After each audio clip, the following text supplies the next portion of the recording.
बिस्मिल्लाहिर्रहमानिर्रहीम।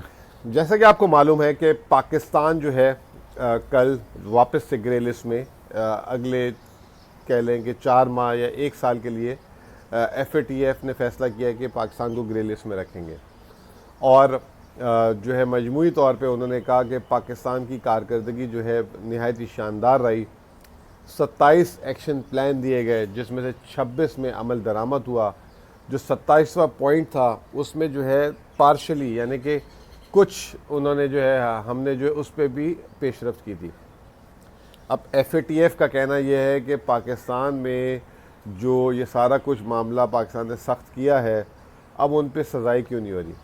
अब उनको कौन समझाए कि पाकिस्तान में एक जुडिशरी का प्रोसेस है और जैसे पूरी दुनिया में जो है एक तरीका है। अगर आप UK में भी एक चले जाएं, छोटी सी मिसाल देता हूँ कि जो किंग फिशर के जो इंडिया के जो है भागे में है UK में, इंडिया ने उसकी एक्सट्रेडिशन ट्रीटी के लिए कोई 5-6 साल से लगे हुए और नरेंद्र मोदी के लेवल पे लगे हुए। वो जाता है UK ट्रायल कोर्ट जाता है और वो जो है बच के आ जाता है और वो अभी तक UK में बैठा है, UK में कारोबार भी कर रहा है और बिलियंस ऑफ डॉलर जो है इंडिया से वो खा के भागा है।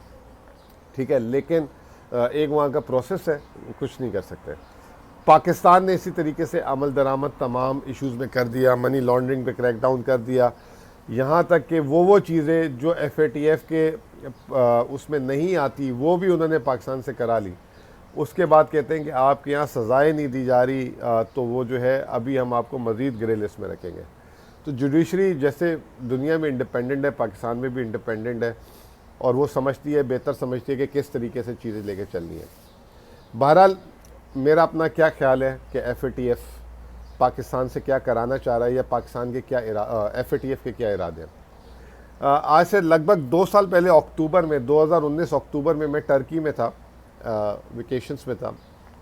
तो उस वक्त पाकिस्तान का रिव्यू आया था और उस वक्त पाकिस्तान को उन्होंने, उस वक्त तो इंडिया इतना सरगर्म था कि पाकिस्तान को ब्लैक लिस्ट कराने के चक्कर में था। तो हम यही कोशिश करते थे कि पाकिस्तान कम से कम ब्लैक लिस्ट ना हो, ग्रे लिस्ट में रहे। उस वक्त मैंने एक वीडियो में कहा था कि FATF जो है एक गैर सियासी इदारा अपने आप को कहता है, लेकिन ये एक सियासी इदारा है और ये प्लांटेड इदारा है और इसके थ्रू जो है उन ममालिक जहाँ पे वो इंफॉर्मेशन की जो दूसरे जो आलमी जो इदारे हैं जो किसी मुल्क की जो अंदर की इंफॉर्मेशन तक रसाई हासिल नहीं कर सकते, वो FATF को सामने ला के जो है कोशिश कर रहे हैं। पाकिस्तान एक बड़ा यूनिक मुल्क है। पाकिस्तान पे 1990 की दिहाई में अमेरिका के सैंक्शन लगे, न्यूक्लियर अटैक हुए, फिर सैंक्शन लगे, पाकिस्तान से दुनिया के हर दरवाजे बंद कर दिए, लेकिन पाकिस्तान ने कभी अपने डेट पे डिफ़ॉल्ट नहीं किया। अर्जेंटीना जैसा मुल्क आम डिफ़ॉल्ट कर देता है, ब्राज़ील कह देता है कि जी हम पैसे पे नहीं कर सकेंगे, लबनान कह देता है और दूसरे मुल्क कह देते हैं, लेकिन पाकिस्तान कभी नहीं किया। पाकिस्तान कभी भी जिम्बाब्वे नहीं बन सका, पाकिस्तान को कभी भी सूडान नहीं बना सकेंगे। हालांकि जितनी कोशिश इन्होंने, जितने हमले ताबड़तोड़ पाकिस्तान पे किए, शायद अगर किसी और मुल्क में किए होते तो वो मुल्क वाकई में बन चुका होता। उसकी एक वजह है पाकिस्तान की अपनी स्ट्रेंथ, पाकिस्तान का अपना फाइनेंशियल सिस्टम, पाकिस्तान की इकॉनमी। अब उन्होंने कोशिश FATF के थ्रू ये की कि पाकिस्तान के हर इदारे या हर वो कोना जहाँ से पाकिस्तान सर्वाइव कर जाता है उसको किसी तरीके से कंट्रोल में लिया है। अब FATF ने मुझे एक बात बताएं, बचत स्कीम में पैसे हम जमा कराते थे, बचत स्कीम तक में पैसों पे पाबंदी लगवा दी कि जी ये पैसे कहाँ से आ रहे हैं। ये तो पैसे आप टेररिज्म फाइनेंसिंग तो नहीं होती बचत स्कीम में, कौमी बचत में डालते हैं तो आप कौमी बचत में पैसे देते हैं, वो रख लेते हैं, आपको 10 साल बाद या मुनाफा देते हैं। गोल्ड की ट्रेड पूरी दुनिया में जाएं और आप अमेरिका में 5th एवेन्यू 6th एवेन्यू चले जाएं, वहाँ गोल्ड के ट्रेडर बैठे हैं, वहाँ डायमंड के ट्रेडर बैठे हैं, आप कैश दें कुछ भी खरीद लें वहाँ पे। यहाँ कहते हैं जी आप गोल्ड वाले के पास गोल्ड लेने जाएं तो गोल्ड को भी पैसे कैश में नहीं देंगे, आप चेक से दें, क्रेडिट कार्ड से दें, यूँ दें वो दें। तो इन्होंने हर तरीके की वो कोशिश कर दी। एक तरफ तो IMF हमारे ऊपर सामान लेके चढ़ा हुआ था ना, उसको तो अब हमने संभाल लिया किसी हद तक। FATF ने तो इन्होंने कहा कि जी गोल्ड वाले को भी बंद कर दो, बचत स्कीम को भी बंद कर दो, स्टॉक मार्केट में जो पैसा लेकर आ रहा है उसको भी जो है ये करो वो करो, बैंक में जो पैसा लेकर आ रहा है उसके साथ ये करो। तो इंतहा कर दिए इन्होंने। और अब आखिर में जब इन्हें कुछ नहीं मिला, क्योंकि पाकिस्तान पे इन्होंने मज़ीद नज़र रखनी थी, अब पहले एक्शन प्लान देते थे 2-2 महीने में करें, अगर आप 2 महीने में नहीं करेंगे हम आप पे पाबंदी लगा देंगे, हम आपको ब्लैकलिस्ट कर देंगे। अब कह रहे हैं कि जी 1 साल का आपके पास वक्फा है और 7 मज़ीद एक्शन हैं, आप इसमें अमल कर लें। मतलब हम पूरे करके जाते हैं या अगले तैयार कर लेते हैं। तो कहने का मतलब ये है कि ये एक अब सियासी होता जा रहा है। मेरी हुकूमत, जो मुक़्तदर इदारे हैं, उनको गुजारिश है कि अब ठीक है, हमें अपने मुल्क को सीधा करना है, सीधा कर दिया हमने, लेकिन ऐसी भी नाजायज़ चीज़ें ना करें जो सिर्फ वो पाकिस्तान के लिए डिज़ाइन करें और अपने ममालिक के लिए ना करें।